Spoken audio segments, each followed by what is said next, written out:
I chose to compare Nathaniel Hawthorne's classic, The Scarlet Letter, written in 1850, to Emma Donohue's contemporary, Room, written in 2010. While not seeming so at first glance, these books are quite similar, even in their plot. The Scarlet Letter is about a young woman, Hester Prynne, who moves to Boston, Massachusetts, while her husband stays in England to take care of affairs. 2 years after her arrival in Boston, she gives birth to her daughter, Pearl, and is therefore an adulteress. The town ostracizes her, especially because she does not reveal the identity of the baby's father. She is sentenced to wear a scarlet A on her chest for the rest of her life. Her husband finally arrives under disguise, determined to seek revenge and expose Pearl's father.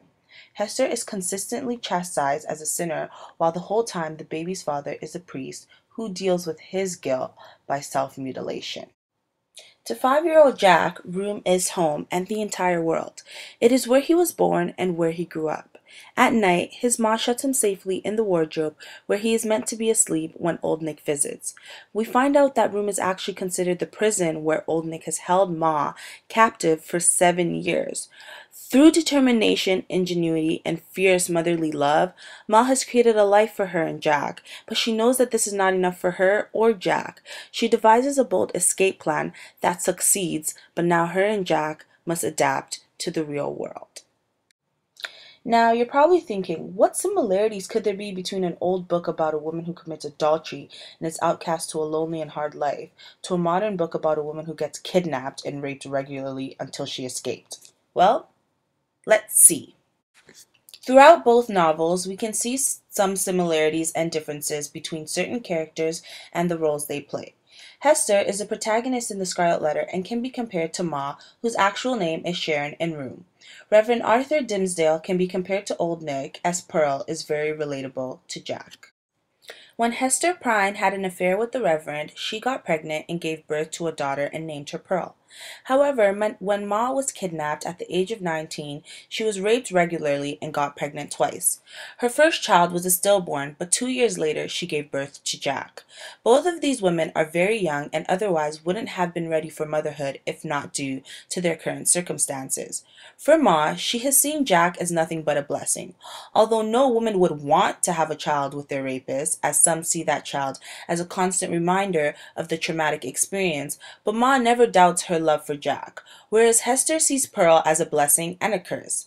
Hester believes that she has done something wrong and believes that Pearl is living proof of her sin, and as a consequences that she must face. Pearl serves as a symbol of her scarlet A because although Hester can eventually take the A off, she must live with her daughter forever. But nonetheless, she learns to love her.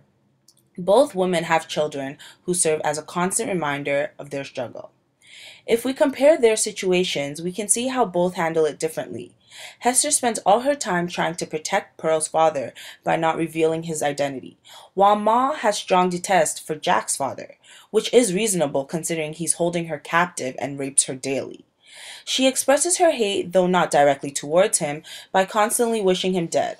While Ma spends all her time trying to find a way to escape from Old Nick, Hester spends the same amount of time creating plans to escape with the Reverend. This is ironic because although he caused all this pain and suffering on her, which by the way, he doesn't have to endure, she still loves him and wants to be with him.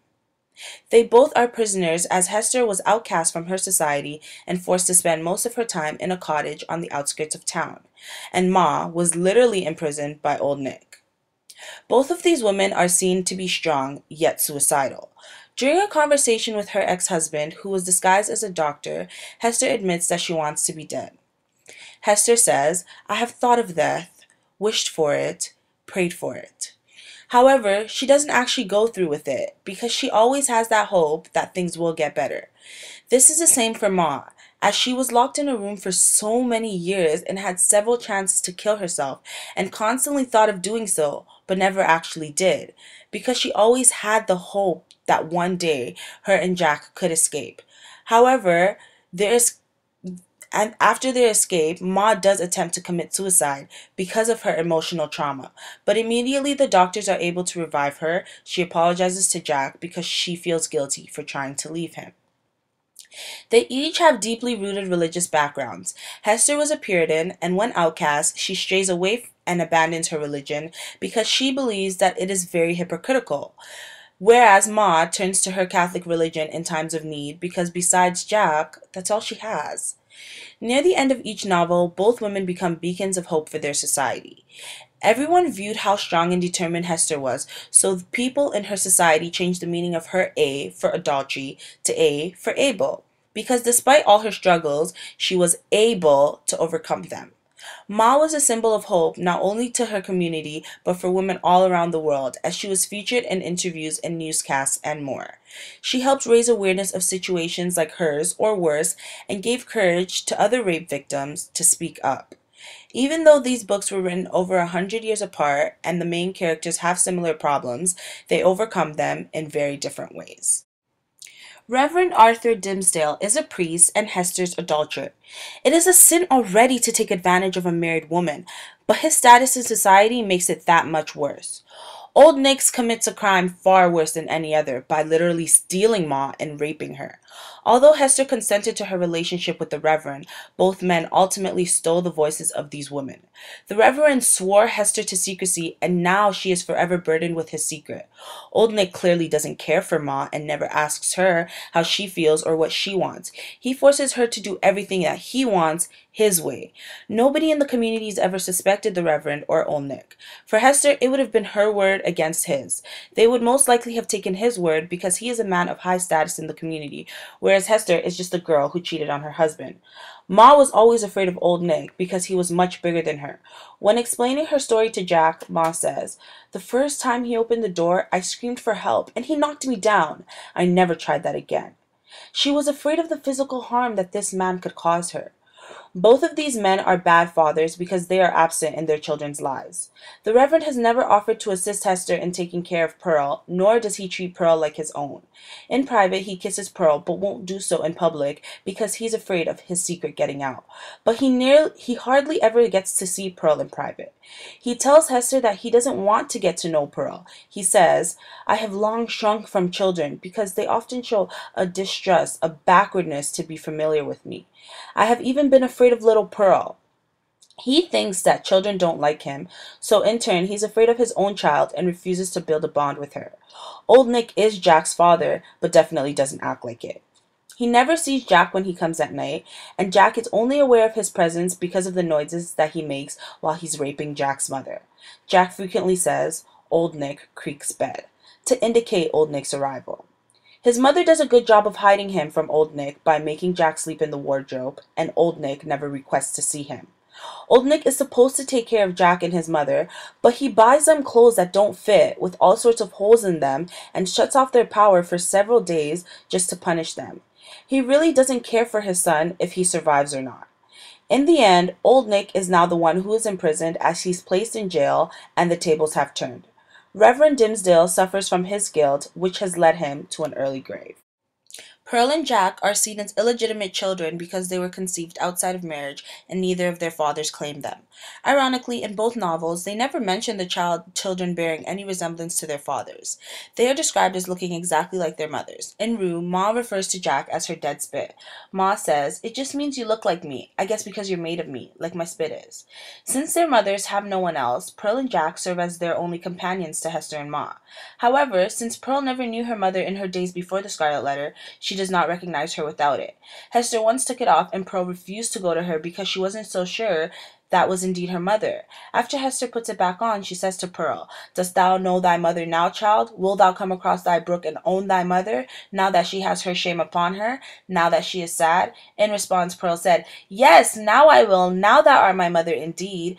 This is because that's what she's familiar with and everything else is foreign to her. Likewise, Room is familiar to Jack.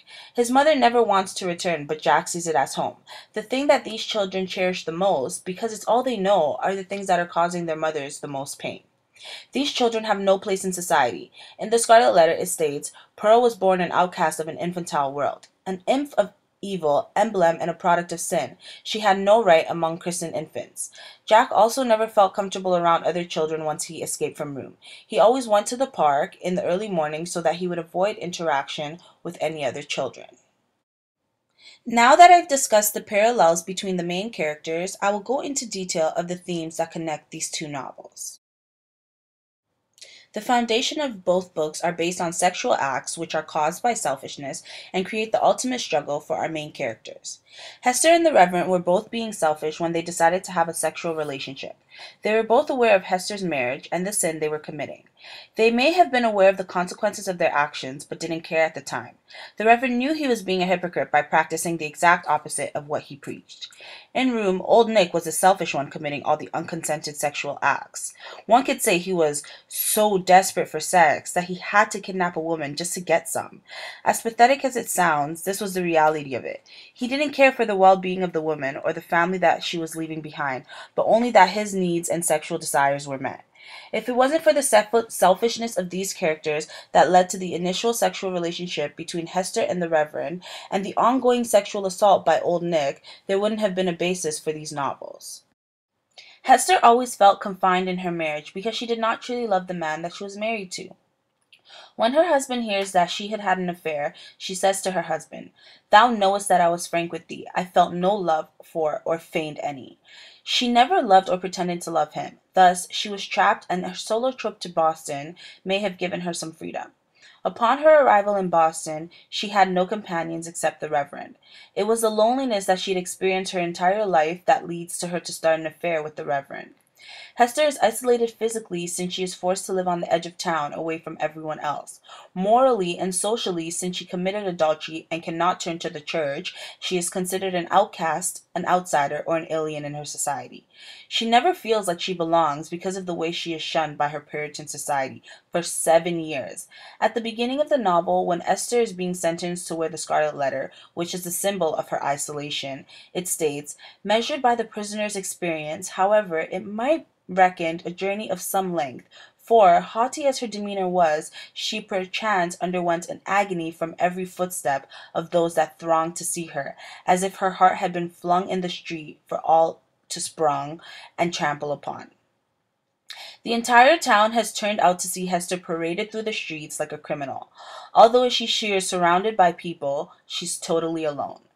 As previously mentioned, Pearl herself is isolated because the other children mock her, and she shares the ignominy of her mother. Hester and Pearl, like Jack and Ma, must find a way to fit back into society.